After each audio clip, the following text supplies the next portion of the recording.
Chair recognizes the gentleman from Illinois, Mr. Quigley, for 5 minutes. Thank you, Speaker. Mr. Speaker, last week the ATF announced the results of the first 8 months of its Sales Reporting Program, or MSR, for semi-automatic rifles. The numbers prove the MSR is already an invaluable tool in fighting gun trafficking along the southwest border. There were more than 3,000 reports accounting for the purchase of 7,300 rifles between Texas, New Mexico, Arizona, and California. These reports resulted in more than 120 criminal investigations, and subsequently 25 cases involving 100 defendants have been recommended for prosecution. The ATF also reported a decline in large volume rifle purchases, indicating that traffickers are altering their criminal activity due to the new reporting requirement. The MSR program was created to counteract the dangerous trafficking of guns along our border with Mexico. These guns fuel the cartel's war in Mexico, destabilizing our southern neighbor and third largest trading partner. According to the ATF data, 70% of the firearms recovered and traced from drug cartel crimes in Mexico originated in the United States. So in light of the positive impact the MSR has had, what is the House voting to do this week? That's right, repeal the measure. A policy writer in the Commerce, Justice, and Science 2013 Appropriations bill would cut all funding for reporting the sale of multiple semi-automatic rifles. Yes, this House will vote to block funding that is successfully removing semi-automatic rifles from the underground gun trade. These are the guns that endanger Americans along the border and fuel an all-out war in a neighboring country.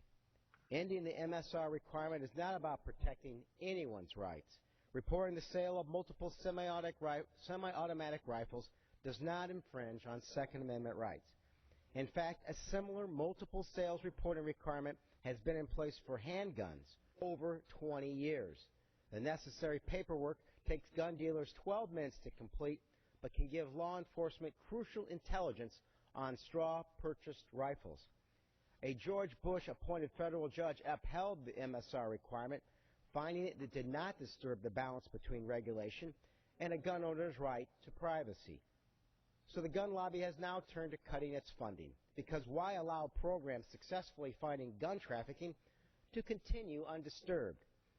This has become an all-too-familiar event for the ATF, which has operated under temporary leadership since 2006 due to blocked confirmation in the Senate. But it's beyond just administration. According to the Washington Post, in 2010, the ATF had the same number of agents it had in 1970, while the FBI has grown by 50% and the DEA by 233%. Gun ownership records are kept on paper because the NRA has successfully lobbied against funding computerized records. With record keeping from the 50s and funding from the 70s, it's no wonder law enforcement struggles in 2012. So maybe it's not surprising the MSR program would encounter such heated opposition.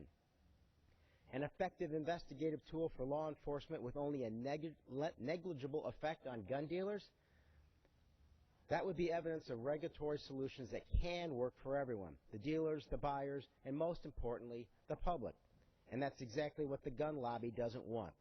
If common sense solutions like multiple sales reporting can stand, what's next? Requiring background checks for sales at gun shows, which 69% of NRA members support? Denying people on the terrorist watch list the right to buy a gun? To the gun lobby, there's nothing scarier than common sense winning out. So this week, let's scare them. Let's win one sense.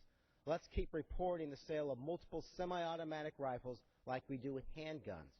Let's allow the ATF to continue making progress against dangerous gun trafficking on our southwest border.